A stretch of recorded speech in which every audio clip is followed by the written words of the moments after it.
of another episode where we shall be looking at the proposed memorandum for the mathematics paper 2, the November 2025 examinations for the grade 12. 3 hours as usual, 150 marks, the norm. We have 27 pages of an answer book. We have 11 questions in total. People want to kill people with 11 questions. Okay.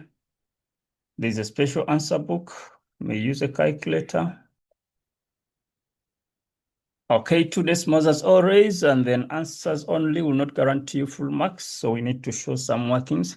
Diagrams are not really to scale, and we must apply the correct interpretation. Okay, question number 1, which is the statistics. We have 11 cars of the same model for sale at a car dealership. The age in years for each car and its corresponding selling price in rands is provided. So we know that as cars age, even the value tends to decrease. Okay, that's one thing we know for sure. So the cars that are 2 years old will cost more, 3 years that much, and so on and so forth. So we can see that even with 3 years still, the price can be different depending on the model. Okay, but they're telling us the model is the same, meaning that the condition in which that car is will also impact or influence the price. Then 1.1, they want us to get the regression least square line, okay, the equation. So we know that that equation can be written as y is equal to a plus bx, okay? When I punch all this in the calculator, the a value that I'm getting is quite big. So it's 397, comma, I can say 20 to 2 decimals. Ne? Is it a plus or minus? In this case, it's going to be a minus since the price is decreasing. Okay, I have 22988, 32x. So that is what my equation would look like. And then 1.2, can we predict the selling price of a similar car in the car dealership after 5 years? So we know that the year or the age of the car is representing the x, and then the price is the y. So where there is x, we're going to replace it with a 5.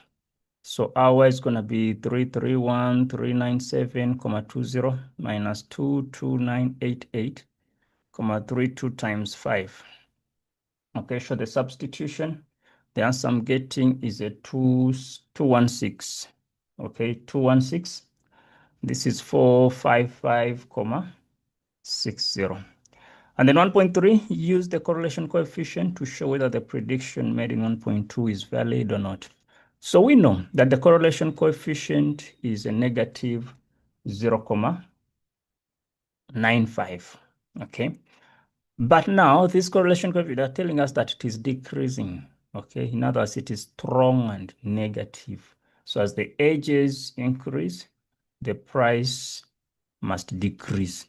So when you look at 5 years, 5 can be between 4 and 6.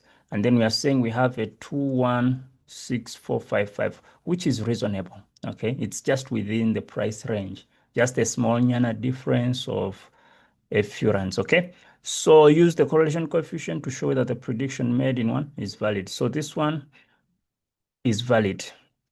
Why? Because the correlation coefficient or the correlation or the relationship is strong and negative. It's negative and strong. Okay, and then 1.4, use the answer in 1.1 to write down the estimated average yearly decrease in the selling price of the 11 cars. So for me to use the equation that I have, this B value here is, I believe, what they want to get, the change in price for each car, okay, per year. So meaning that we're going to have a 22988,32. Used to write down the estimated average yearly decrease. So the decrease is 22988,32.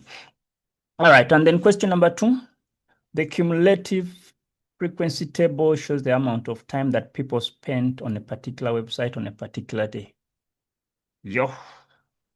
First question, how many people visited the website on that day. So since this is a cumulative frequency, the last cumulative will definitely represent the number of people that are needed.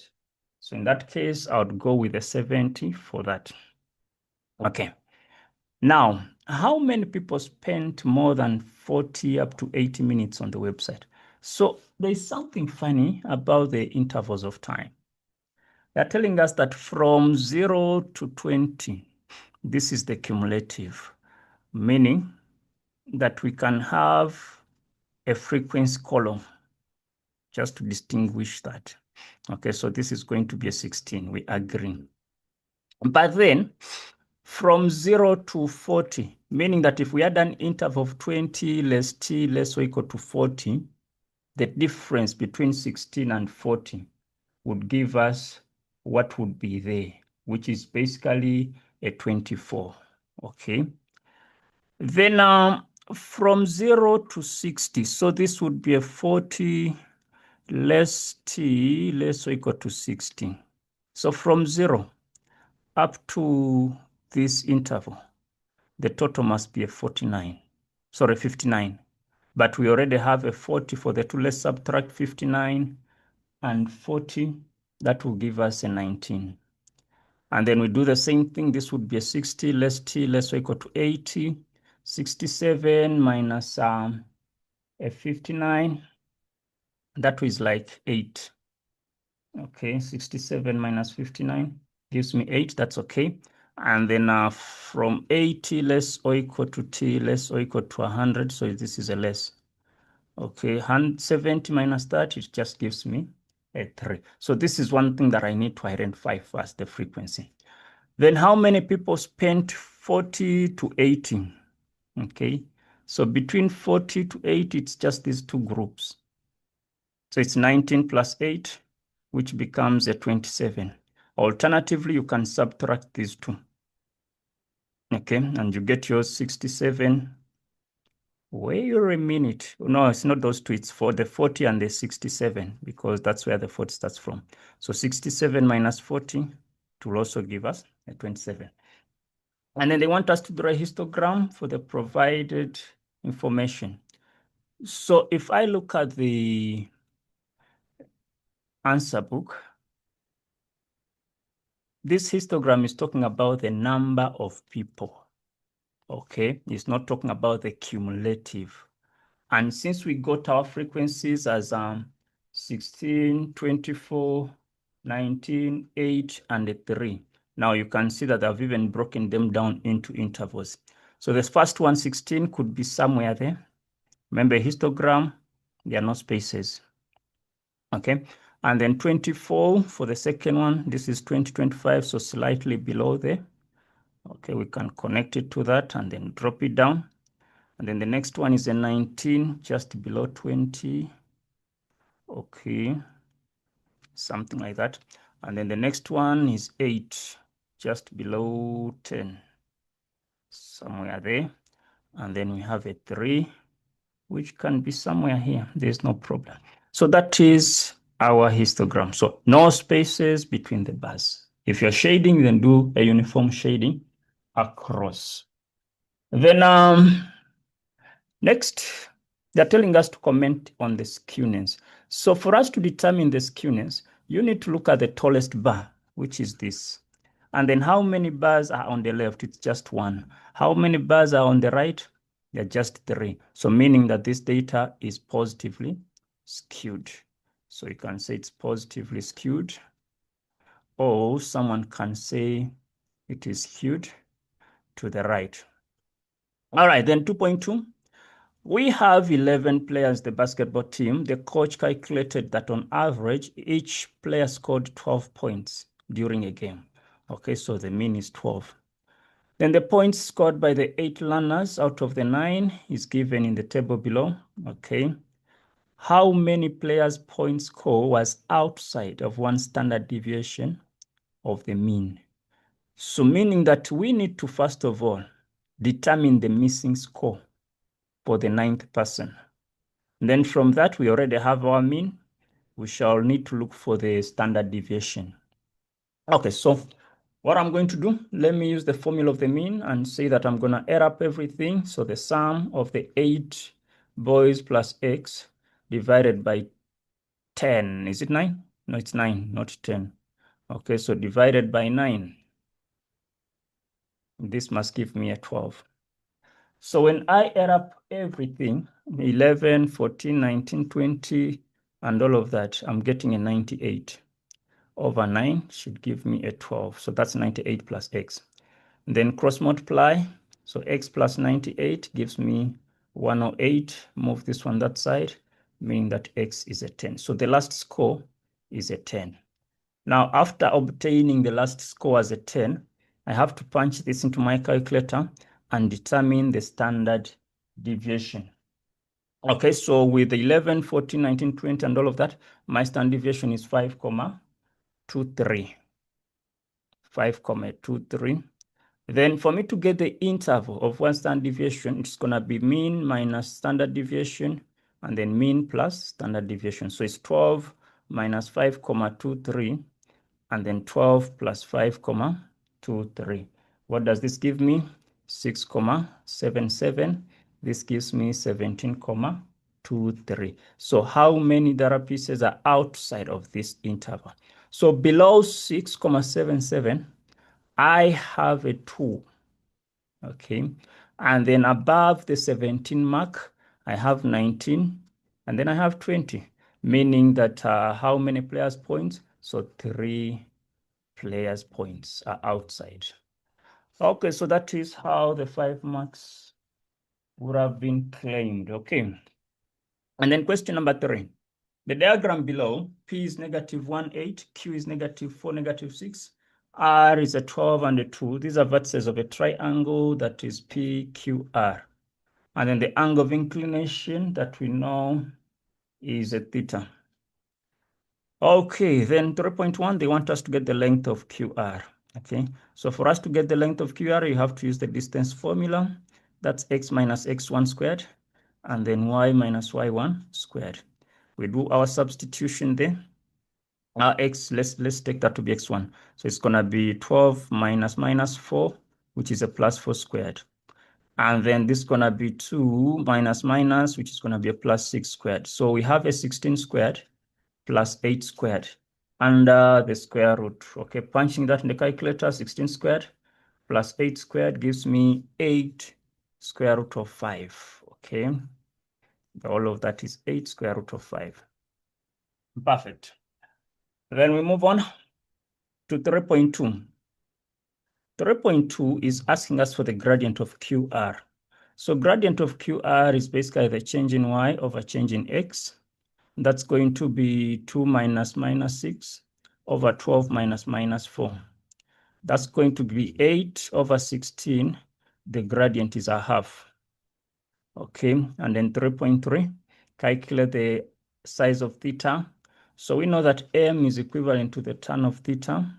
So theta should be the arctan over half. And what does that give me? The arctan over half is a 26,57 degrees. Okay, 3.1, 3.2, and 3.3 answered.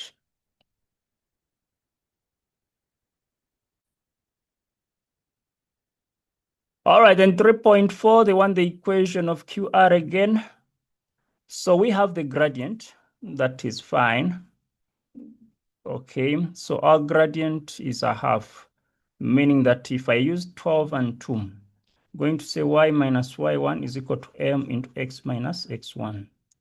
So it's going to be a y minus 2 is equal to a half into x minus 12, open the brackets.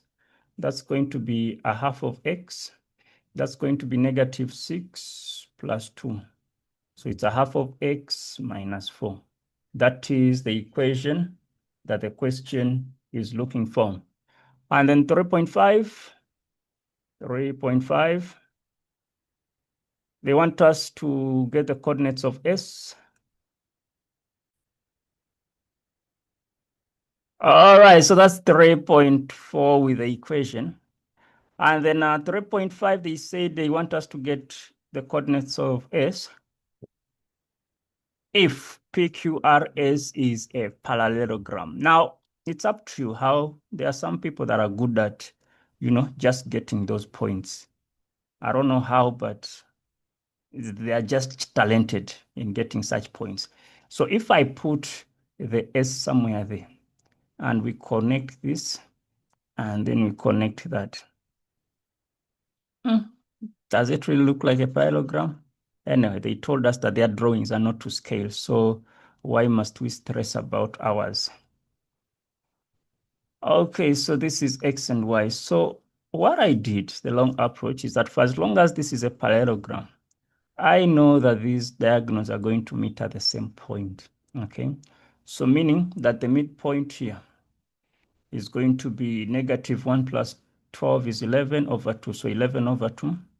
And then 8 and 2 is 10 over 2, which is 5 alone, okay?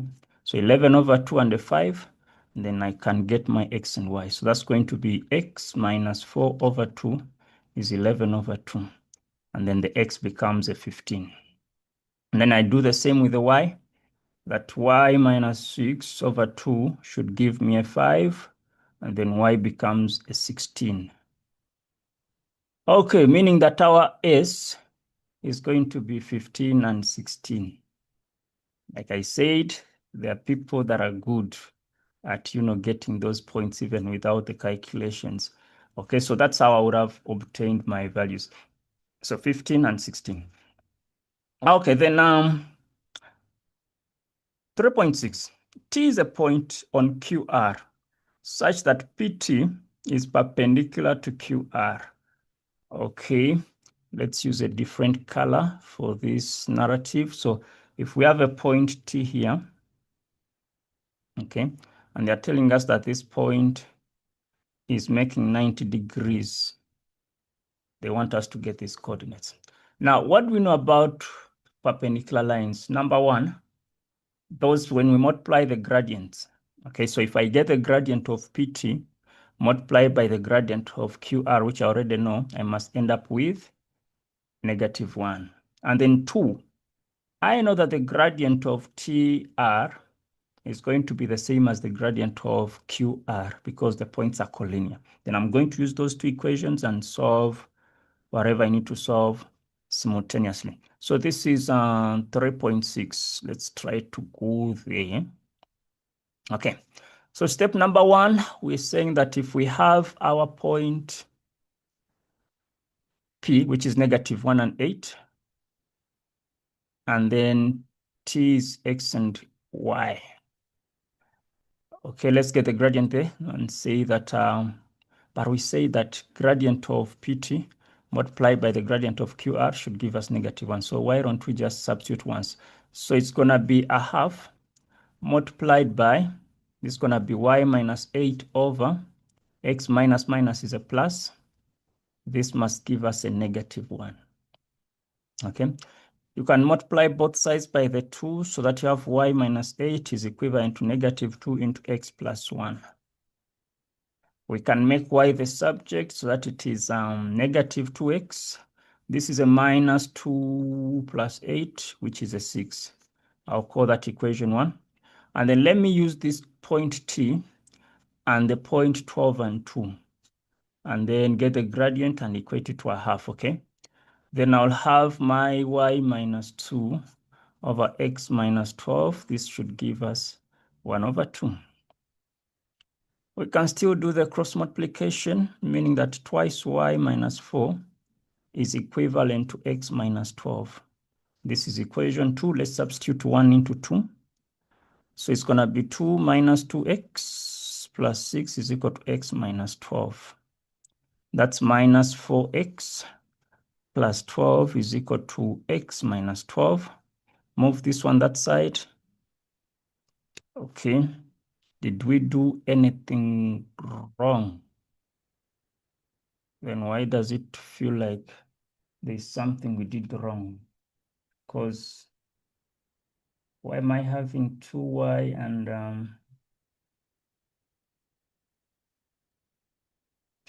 we said y minus 2, x minus 2 is a half.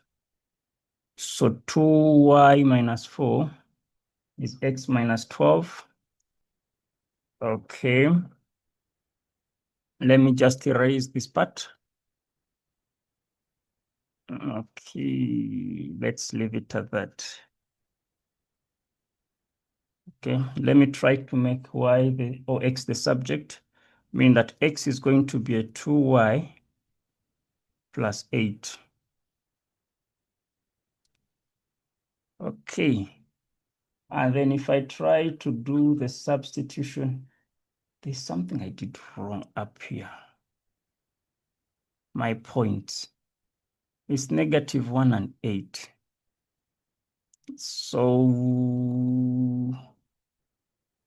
we said y minus 8 over x plus 1 multiplied by a half is -1. Okay, which is very true. And then something seems to be off with either my multiplication or how I'm doing things here. Okay, so let's say I'm going to, remember this is our x. Let me replace this x with the equation I have down here. So that I have 1 over 2 into y minus 8 over, that's going to be 2y plus 8 plus 1. This gives me a -1. Okay. When I multiply both sides by 2, should I do that or I mess it up? So I should mess it up once now. Okay, so it's 1 over 2.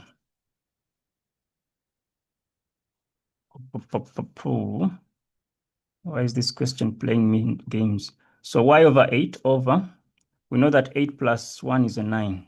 So it's going to be a 4y plus 18 is equal to -1. Let's cross multiply. So y minus 8 is going to be a -4y minus 18. Move this one that side, move this one that side.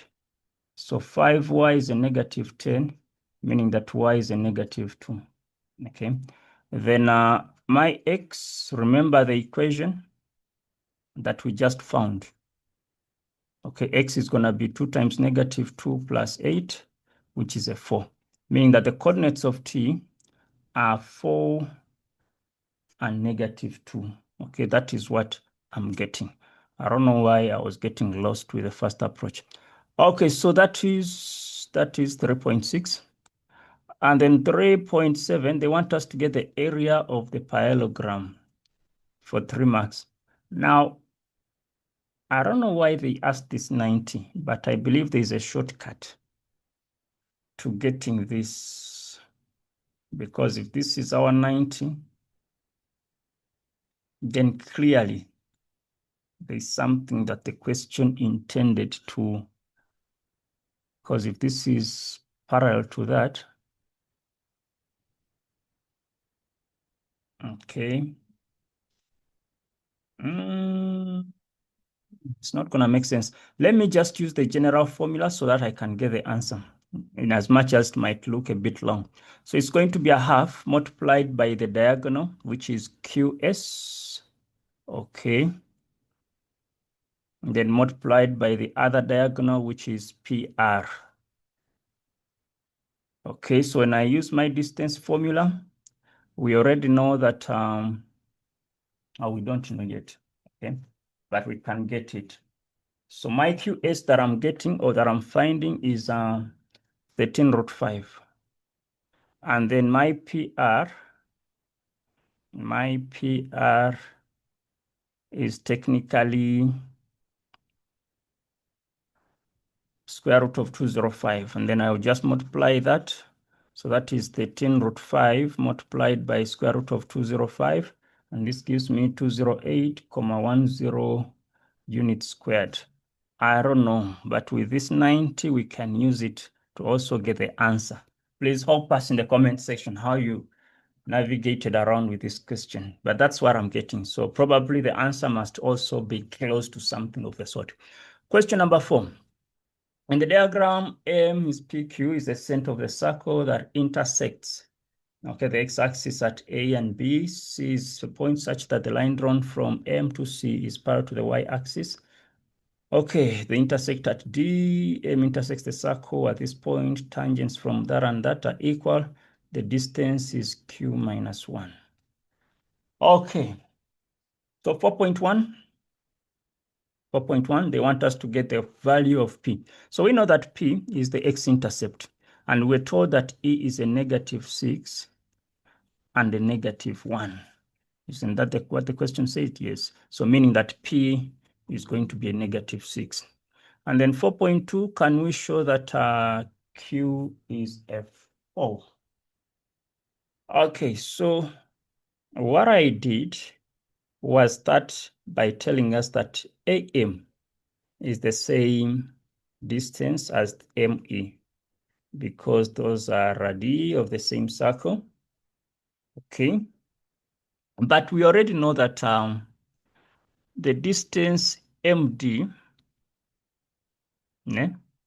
is just going to be a Q. And then the distance AD is a Q minus 1. That's fine. Then the distance ME, okay, is going to be a Q minus -1, which becomes a Q plus 1.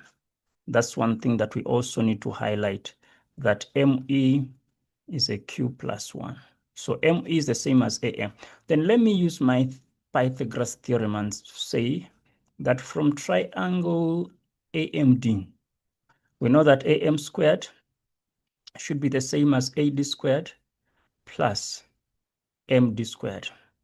Our AM is the same as ME, which is a Q plus 1.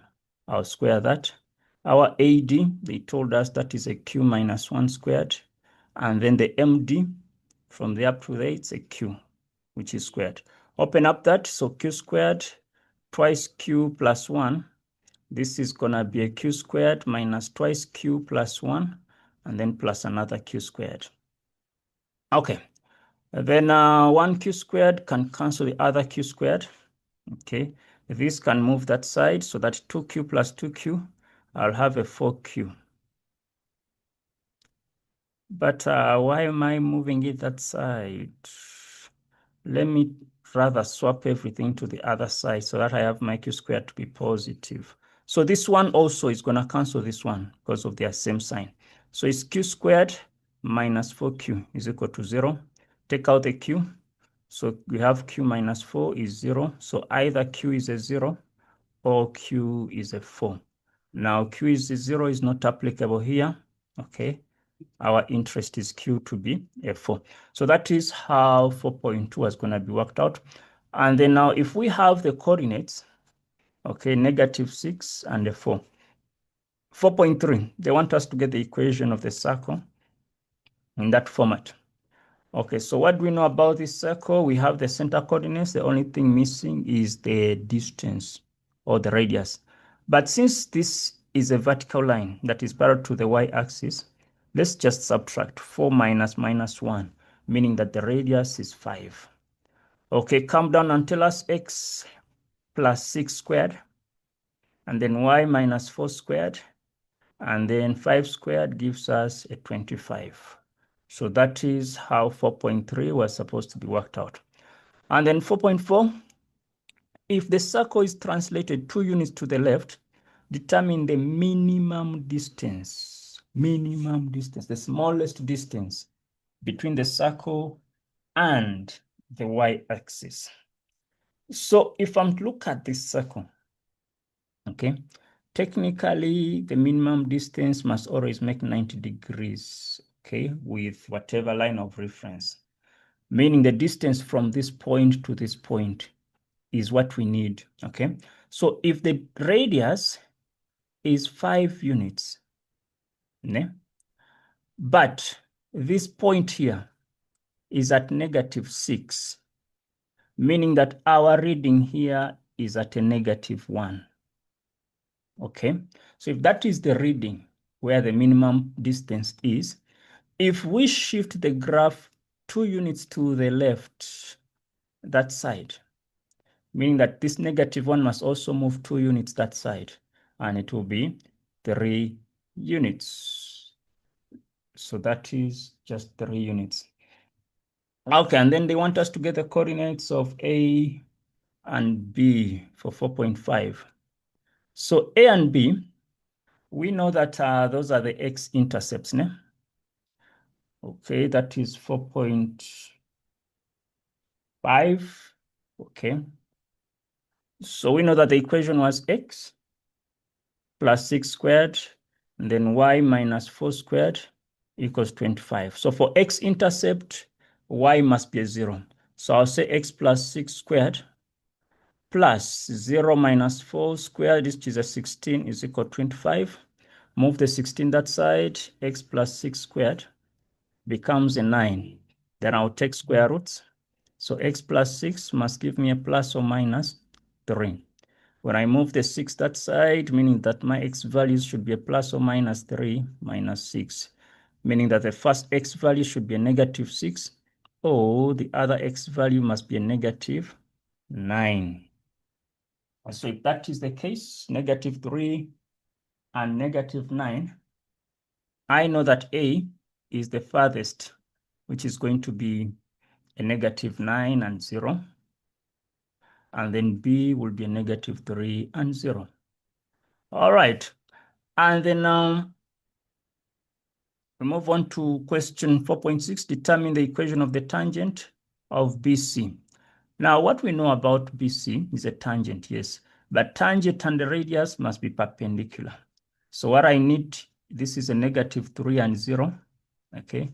I need to find the gradient. I need to find the gradient of this line. So let me jot it this side. Okay, so we say this is a -6 and 4. Now this is a -3 and 0. So gradient of MB is going to be 4 minus 0 over -6 minus -3, which is a 4 over -3. So that is the gradient of the radius. Then the gradient of BC, since these two are perpendicular, the product must give us -1. So the gradient of BC is just going to be a 3 over 4. Then let's use this point and say y minus 0 is equal to 3 over 4 into x minus -3. So y becomes a 3 over 4x plus a 9 over 4. Okay, so that becomes the equation of interest for that matter. Then they want us to get the coordinates of C. So we know that at C, the x is -6. Okay, at this C, the x is a -6. Then let's use this equation that we found for BC to find the y value there. So that is going to be, y is going to be 3 over 4 times -6 plus 9 over 4.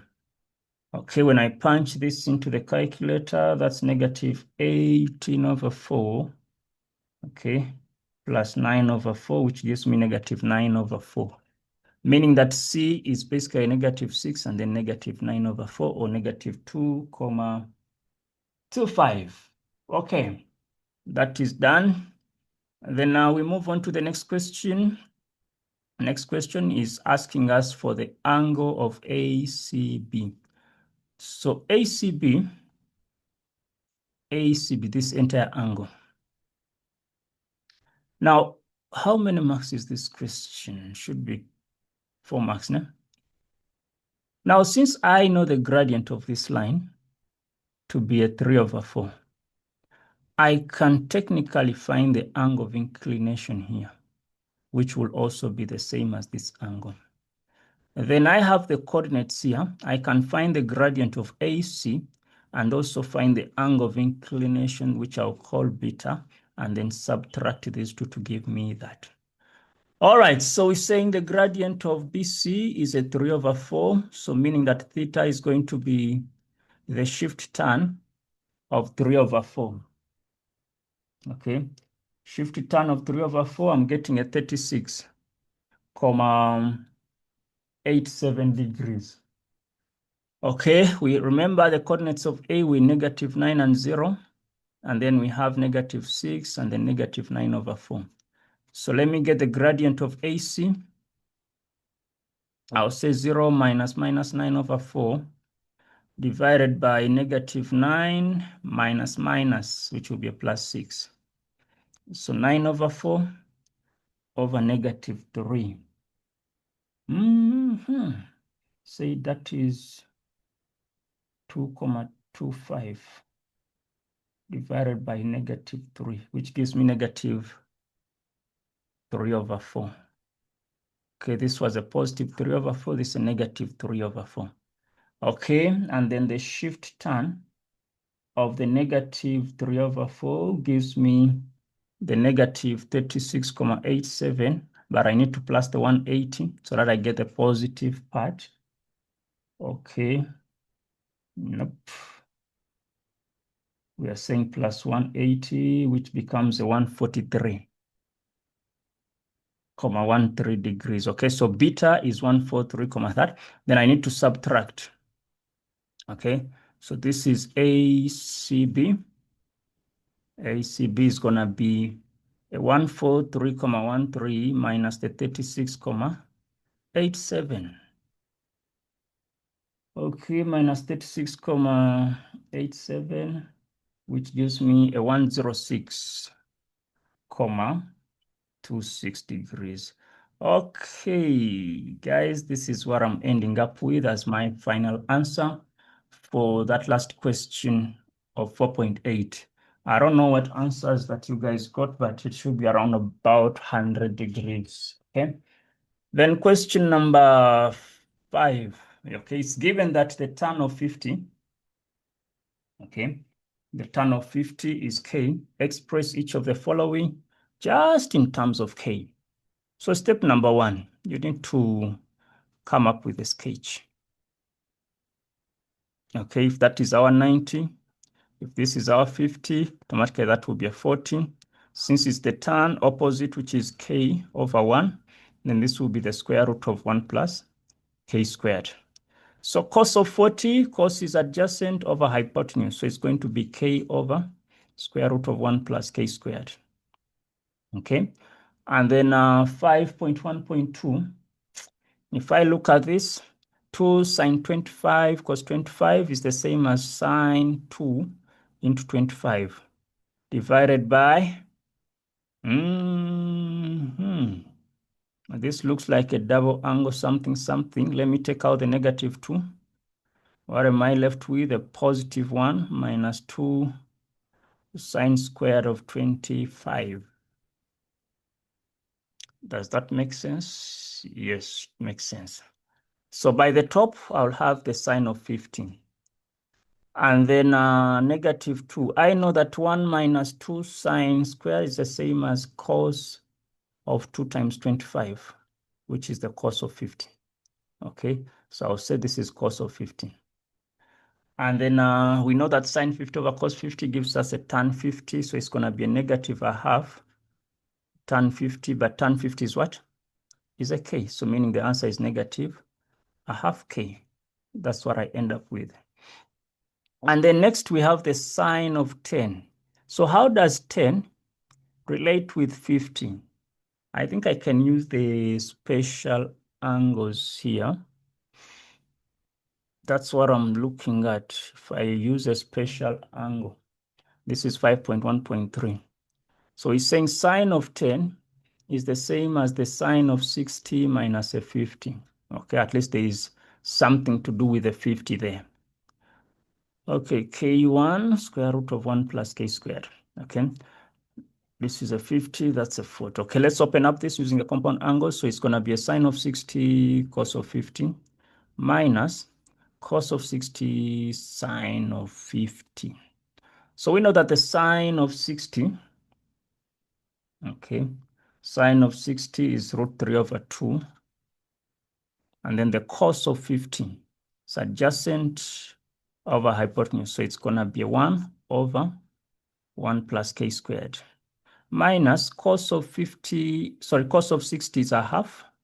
And then the sine is going to be k over √1 plus k squared. Okay, then let's simplify that, it's going to be a root 3 over 2 root 1 plus k squared minus a k over 2 root 1 plus k squared. Okay, we're seeing that the denominators are the same, which means our final answer should be a root 3 minus k over 2 root 1 plus k squared. Okay, so that is 5.1.3 for 4 marks. And then 5.2, which is now separate from the k part, they want us to reduce this to a single trig ratio. Okay, now when you look at 540, 540 is just the same as 3 times 180. Okay, and then we know that 180 plus x is in quadrant number 3, and sine is negative in that quadrant. So it's going to be a negative sine x. Okay, and then cos of 90 plus, this is now a complementary angle, it's also going to be a negative sine x divided by, take out the negative sine x. And then whatever is left is just canceling. So this negative and the negative cancels. We are only left with a negative sine x. All right, we've simplified that ratio. And then 5.2.2, hence determine the values of x in this interval for which this entire thing will be real. Now this was reduced, so it will be like square root of negative sine x. Okay, for it to be real, whatever is inside, okay, needs to be greater or equal to 0. Okay, now if I divide both sides by the negative, it simply means that my sine x is going to be less or equal to 0. And then what is the reference angle? The shift sign of 0. Okay, the first value I'll get will be a 0.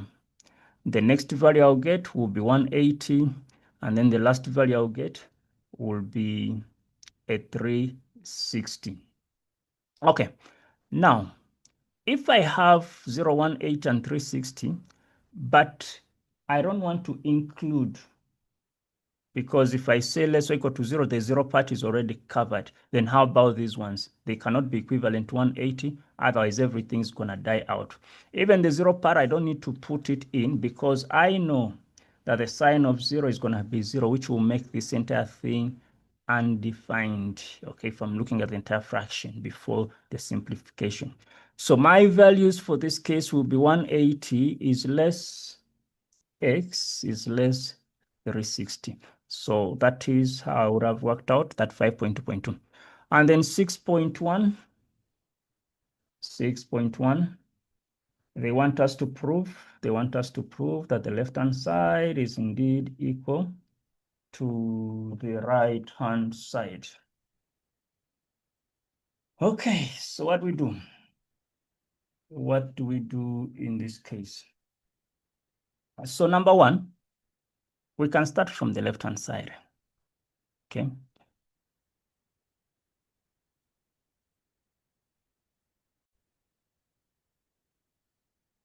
Okay, so this is 6.1. Okay, so let's write down the expression. So we have tan of 180 minus x. We are multiplying it by 1 minus cos squared x, then plus cos squared x. Okay, so where are we starting from? We say the left-hand side. Let's try to reduce this and see where we can see where we are heading, or if we can, there's some light at the end of the tunnel. Okay, so what I'm going to do, let me reduce this. That's going to be negative tan of x. And then I know that 1 minus cos squared. Okay. Should I leave it as a sine squared? Yes, I can just say change it as a sine squared x.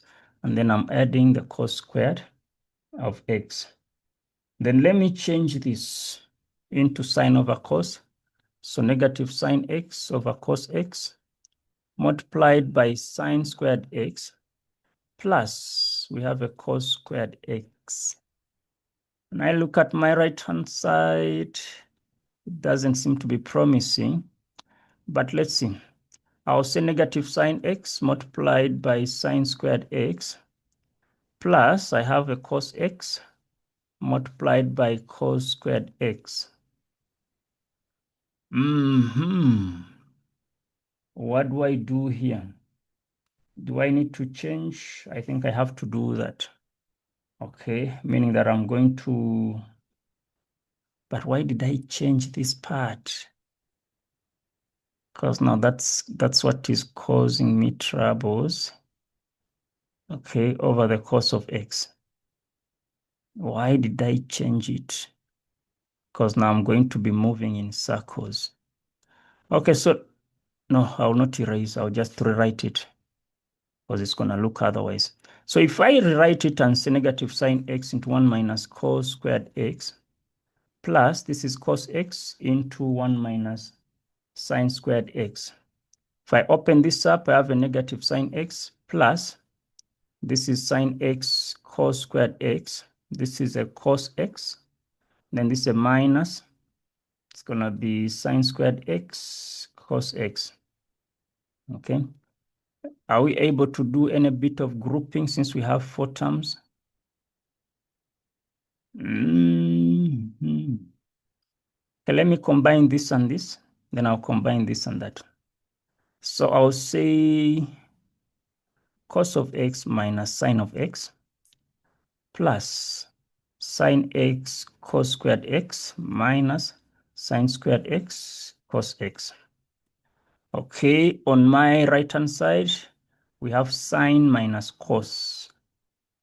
This is a cos minus sine, which means we can take out a negative, which becomes the sine x minus cos x. What is common here? There's a sine, there's a sine. There's a cos, there's a cos. So I'm going to take out a positive sine x cos x. I'll be left with just a cos x minus a sine x. What do we have? Is it cos minus sine?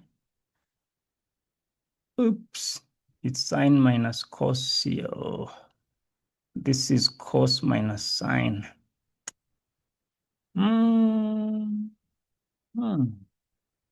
What did I do wrong? What did I mess up? This is going to be a 1 plus. Okay, which means this I shouldn't have really messed it up, no? But how is the minus gonna? So cos x minus sine x. So this is the same. I take it out. I have cos x minus sine x into 1 plus sine x cos x. Is that what the question is? I have that. And then why is this a minus? Okay, yeah, I get it. I get it. So if I take out the negative, remember there is a bottom part of cos x that we forgotten. Okay, this is over cos x and then over cos x. So if we take out the negative is going to come down. Yeah, makes sense. So sine x minus cos x into 1 plus this entire product, sine x cos x over negative cos x. Okay, so that is equal to the right-hand side. Wow, wow, wow, wow, wow. What a marathon of 6 marks.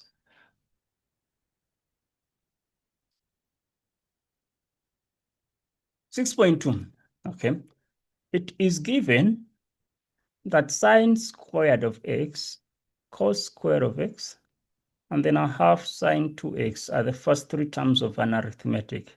But these people must know that this is paper 2. Okay, the constant difference of the arithmetic is not a 0. Okay, determine the general solution for x. Okay, so if this is A, this is B, and then that is a C. Okay, what do we notice? If I try to get the difference between the two, I'll have cos squared of x minus sine squared of x should be equivalent to this minus that. So I have sine 2x minus cos squared of x. Okay, we know that cos squared minus sine squared gives us a cos 2 something. Okay, Do I need to go that route? Not really. Let me break this down.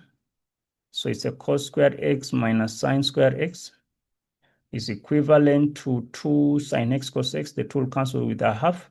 So I'll be left with the sine x cos x minus cos square of x. Then I can move this to that side. Okay, is it gonna make sense? It's going to be 2 cos squared x. And I move this one that side is equivalent to sine x cos x. Why the bracket now? Plus sine squared x. Something like that. But if I'm looking at this ratio nicely, I have cos and sine at the same time. So let's see, if I divide through by cos, will it make sense? Let me divide through by cos squared over cos squared over cos squared. Let's hope I'm not gonna go back to the same thing. Okay, 2, this and this, I'll have a tan x, and then I'll have a tan square x. Okay, now I have one single ratio, which is user-friendly. So I have tan squared x plus tan x, move the 2 that side is equal to 0. I'll open my brackets and say tan x is gonna be a 2 with a 1. This I'll make a negative, I'll make a positive, okay? Meaning that the first tan x is going to be a 1, or tan x should be a negative 2. Now remember, I'm looking for general solutions. So if I'm to write it down here, is it 6.2? Yes, perfect. So we're saying tan x is a 1, or tan x is a negative 2. So the reference angle, okay, up tan of 1 is going to be a 45. So x is going to be 45 plus 180 times k. K is an element of integers. And then in the third quadrant, where tan is positive also, I have 180 plus 45, which becomes 225. So 225 plus 180 times k. K is an element of integers. When I come this side, the reference angle of the negative, so shift tan of negative 2 gives me a negative 63, 43. But since I want the positive part, I'll just plus with, I can plus with 180, or I can plus it also with a 360. Okay, negative 63,43 plus 180. What is it gonna give me? Minus 63,43, which gives me 116, okay? I mean, that's gonna be in quadrant 2, which is 116,57 plus k times 180. K is an element of integers. And then in the fourth quadrant, it's going to be, we say 360. It's going to be a 296, 57 plus k times 180. K is an element of integers. So that is how I would have obtained the general solutions for this question. What are these marks? Aye. Yo, it's like someone gives you, but they don't want to give you. Ne? Okay, question number 7. Question number 7. In the diagram, the graph f of x is this. Okay, write down the period. So since f is having a 2 here, okay, meaning that the period is just going to be 180. So 360 over 2, which is 180 degrees. Then they want us to draw tan g of x minus 1. So if I use my calculator, okay, and try to punch in the table approach and all of that. So we're saying mod table. Okay, we're saying it is a tan 2x. We are subtracting a 1. Is that correct? Yes. And then we are starting from negative 35. We are ending at 135, and then the steps are 45. But I'm going to reduce my steps to something like 22,5 so that I can see what exactly is happening. Okay. So at negative 135, it's an asymptote. Okay, we need to indicate that. And then in between here, the answer is negative 2, which is down there. And then at 90, it's a negative 1. And then we're seeing that at the midpoint, there's a 0 somewhere in between here. And then 45 is an asymptote. Okay, let me start by drawing all the asymptotes. Other asymptote is at 45 also.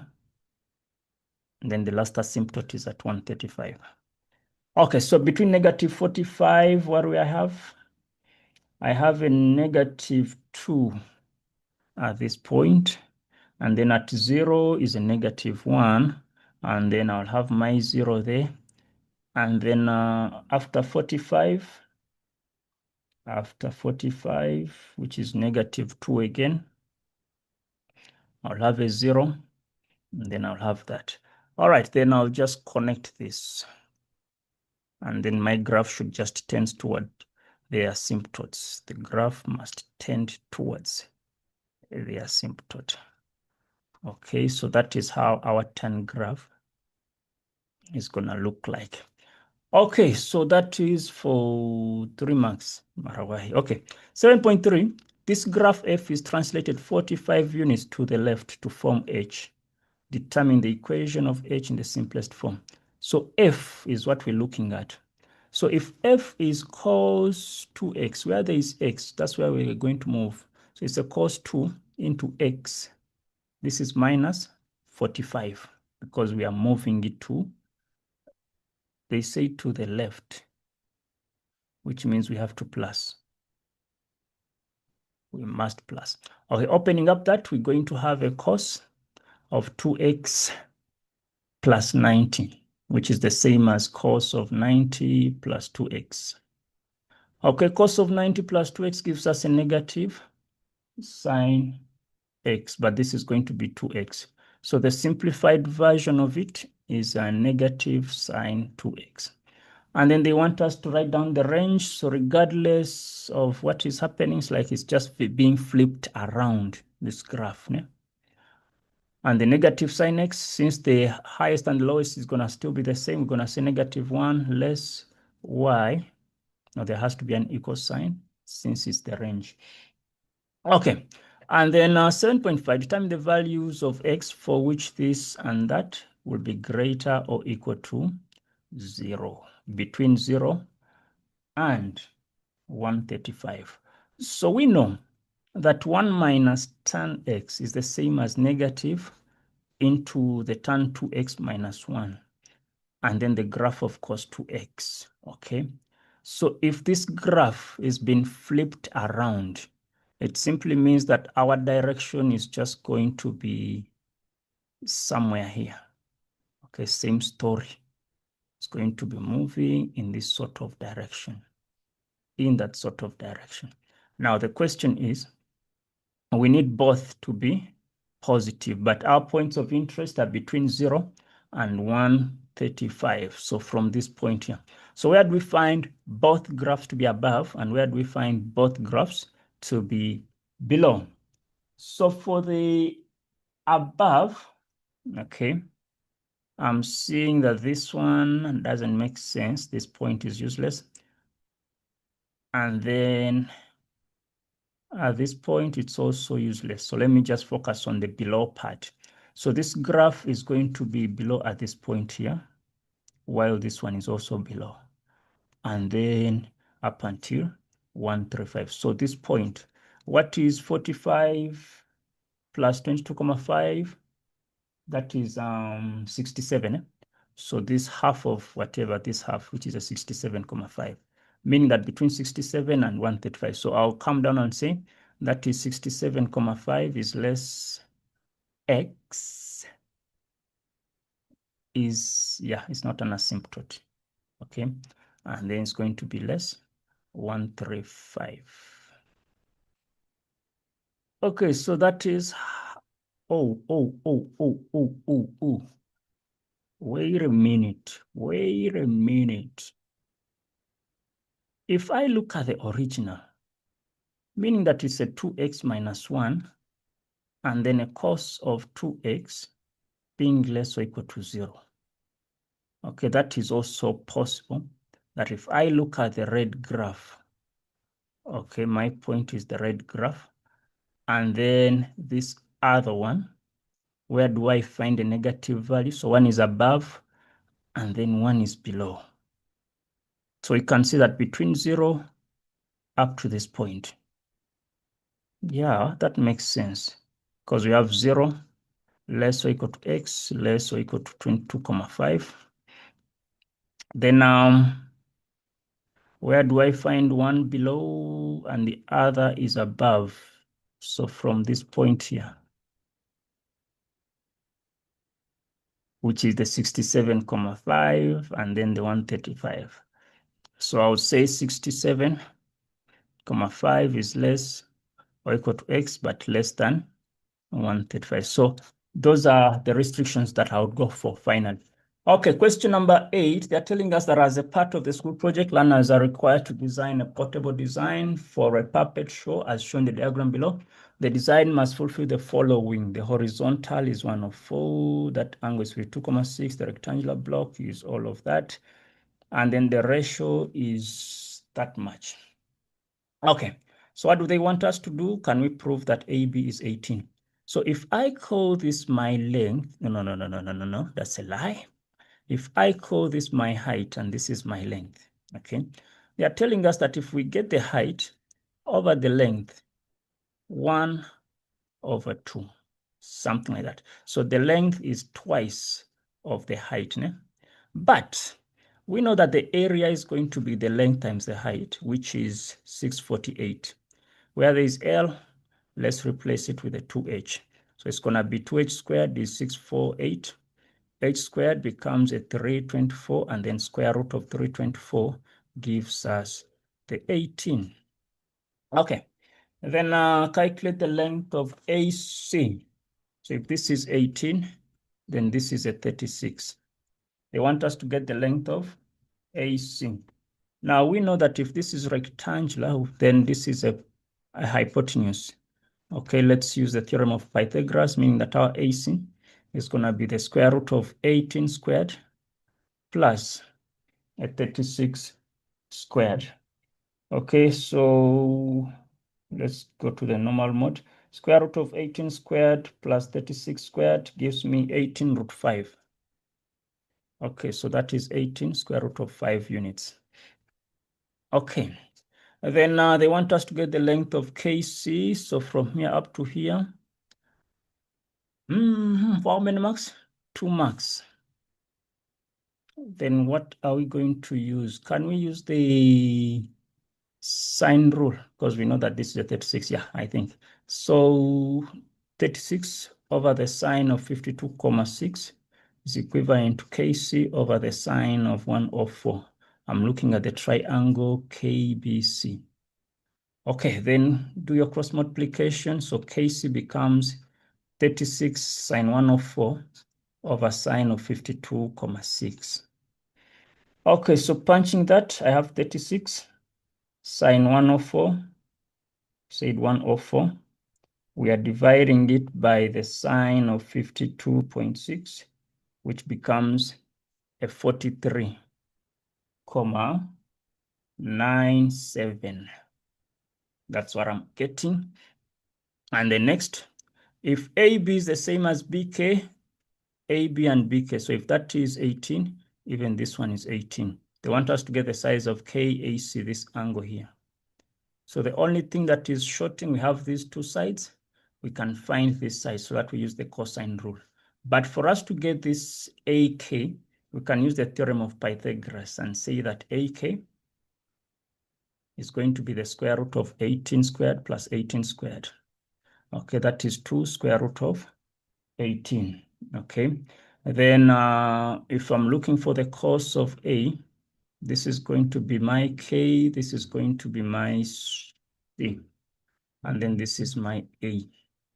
So I know that cos of A, or KAC, is going to be the K squared minus the C squared, okay, K squared plus the C squared minus the A squared over twice KC.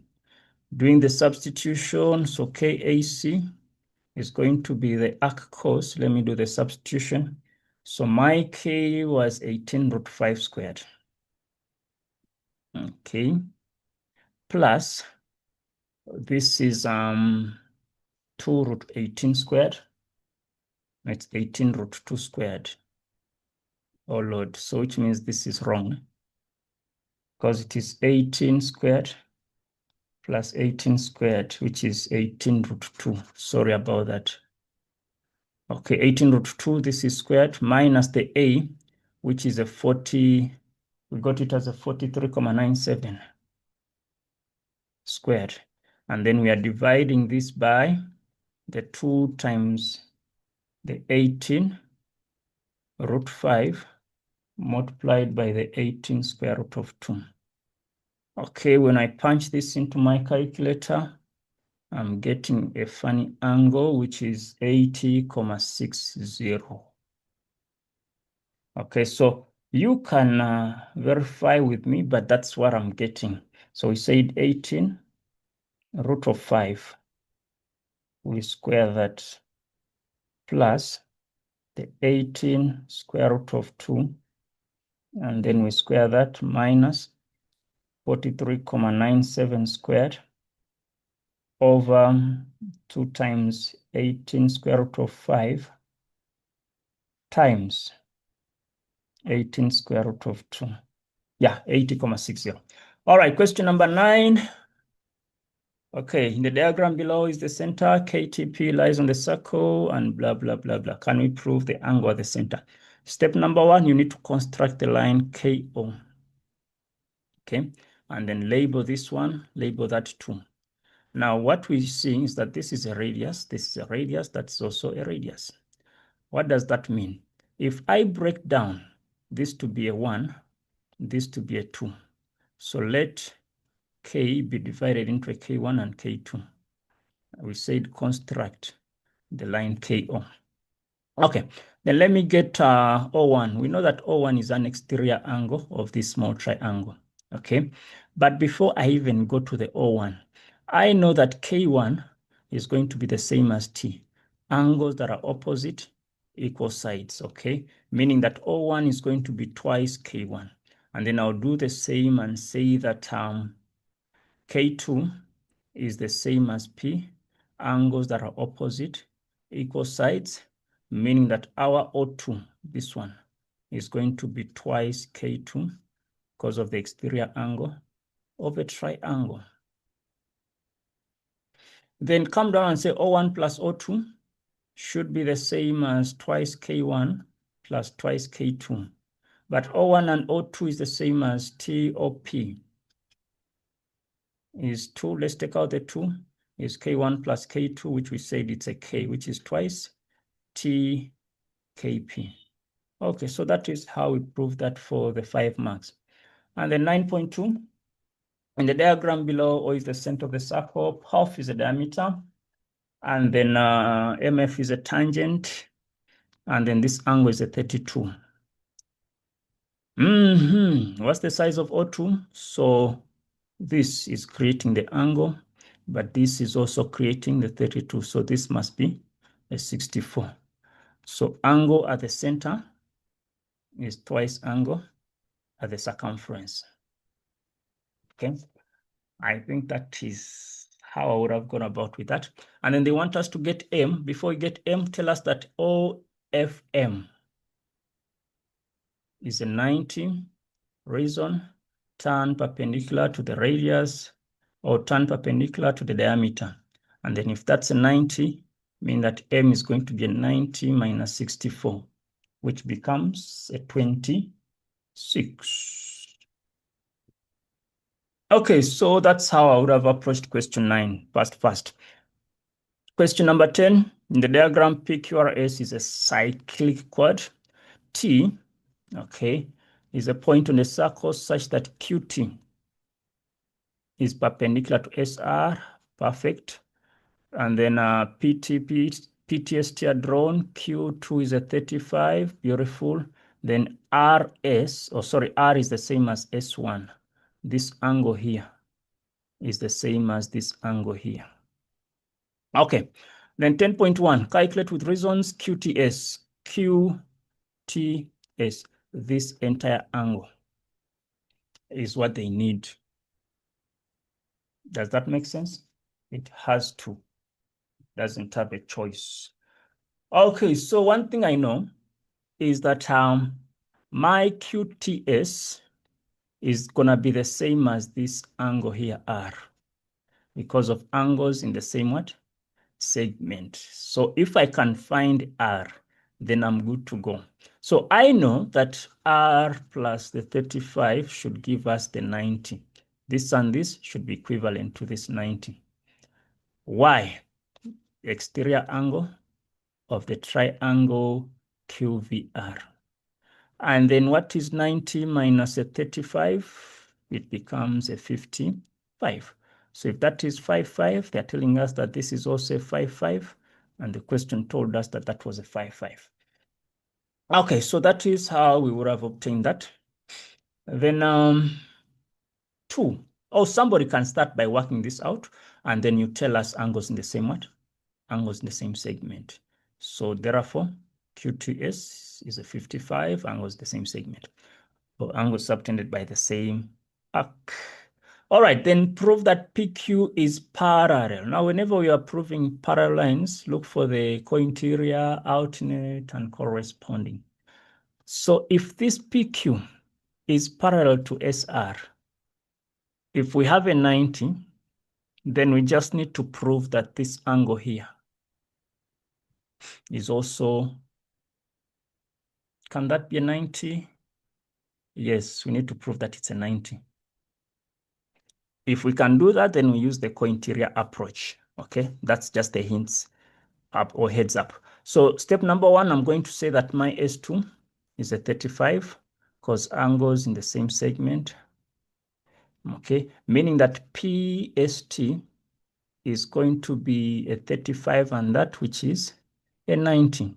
But we know that Q1 is also a 90 because of this cyclic code PQST that they told us. If that's a 90, automatically that would be a 90. So opposite angles of a cyclic quad.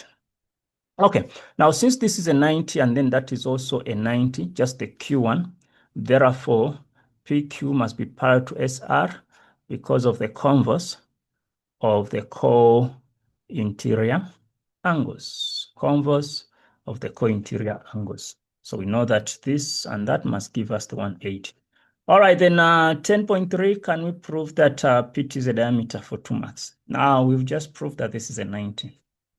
Okay, and then previously we said that this was also 90. So for as long as that is a 90, then definitely. So we're going to say that PST is a 90, and therefore PT is a diameter.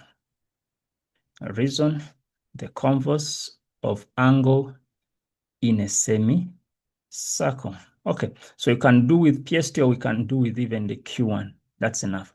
All right, so that is question number 10. Question 11. Question number 11. So because of time, I'm going to just rush through this question 11 very fast. Okay, so in the diagram, ABC is drawn, BA is produced to E. So F and D are points, okay, such that AD is parallel to EF, and then AC and EF intersect here, that we have these ratios. CF is a 2, you can say 2x, and then FB is going to be a 5, okay. And then CG is a 3, GA is a 2, okay, just the ratios. And then they want us to determine with reasons the values or the value of FD. Where is FD? This is FD. Let me use a red. Okay, this is FD. over CF, this one. Now, what I'm seeing is that if I look at these triangles CAD, okay, if I look at FD over CF, it's going to be the same as AG over GC, and that's going to be 2 over 3. So reason is the proportionality theorem, because AD is par to EF. And the next, they want us to give the value of BA. Okay, BA, this one over the EA, this part. Now, since we've said that FD is being represented by a 2, because we are saying that FD is being represented by 2 units, okay, that's what we are having here. Meaning that out of the 5, this BD is going to be a 3, okay? And then before we even go further, let's just start by writing the ratios down. Since they want BA over EA, which is going to be the same as BD over DF. Okay. What do they want? You just need to flip this around. So the reason is going to be still the proportionality theorem. AD is parallel to EF. Okay, then having said that, we know that our BD from here up to here, we said is 2 units. Sorry, FD is 2, which means this BD is going to be a 3 units. Okay, so BD is a 3 over 2. So that is how I would have obtained that. And then next, I'm talking about the area. Okay, the area of G is something. Was there an error with this paper? No error. No. They said area of triangle GFC. GFC, which is the triangle, and then the area of FDA. Wait, GFDA, which is this trapezium. Okay, area of that, and then the area of that. Okay, so what's going to happen is I can create the same height. Okay, meaning that for me to get the area of GFDA, it's as good as me getting the area of CDA divided by the area, not divide, minus the area of GCF. Okay, for me to get the area there. So area of GFC, we are saying a half multiplied by CF multiplied by FG over, it's going to be a half CD multiplied by GF minus a half CF multiplied by FG. Okay, so I take out what is common, which is the FG or GF, means that a half CF multiplied by FG over, this is going to be a half FG into a CD minus a CF. So this FG cancels the FG, their half cancels their half, and then I'll be left with a CF over a CD minus a CF. So what is our CF? CF we said was 2 units. Okay. Over the CD, from here up to here, if that was a 2 and the 2, that becomes 4 units minus the CF, which is a 2. So which is 2 over 2, which is the 1. Guys, I don't know, but this doesn't seem okay with what I need. But just that's how I would have gone about it. Question 11.2. 11.2. In the diagram, W's VZR is a cyclic squad, okay?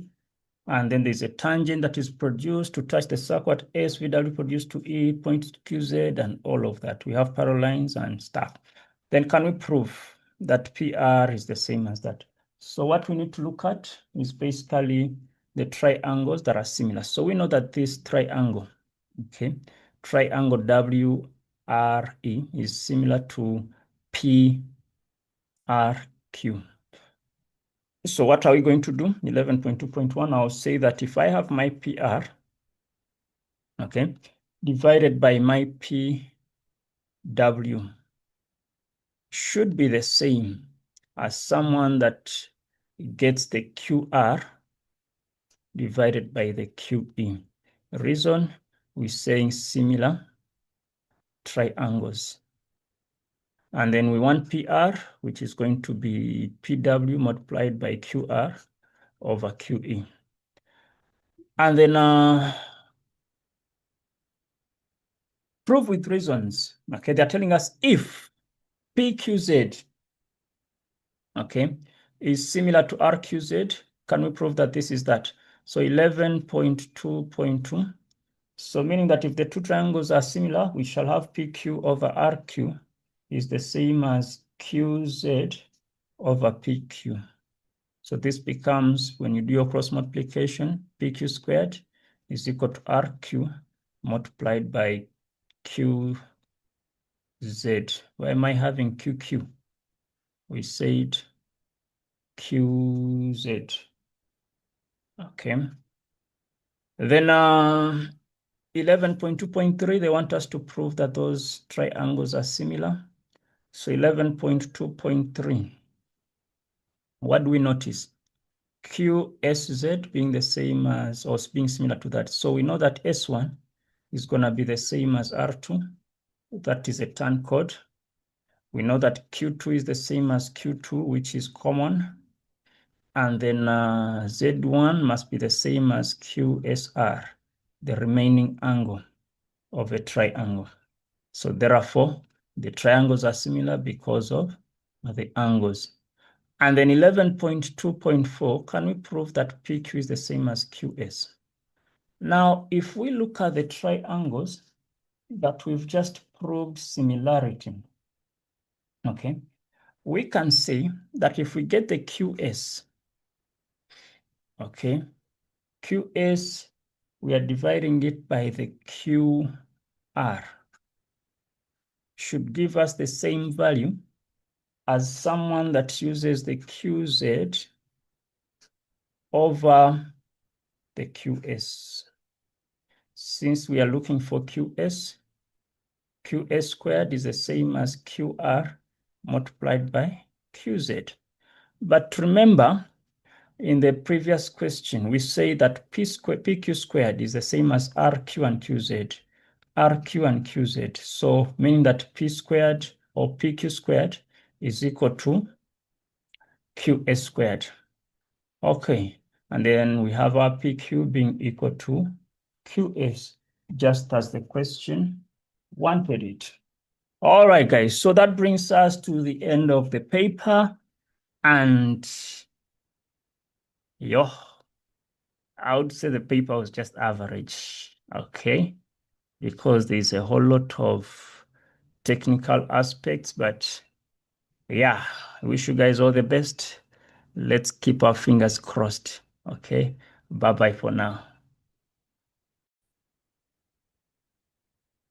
Hello, welcome to another episode where we shall be looking at the proposed memorandum for the mathematics paper 2, the November 2025 examinations for the grade 12.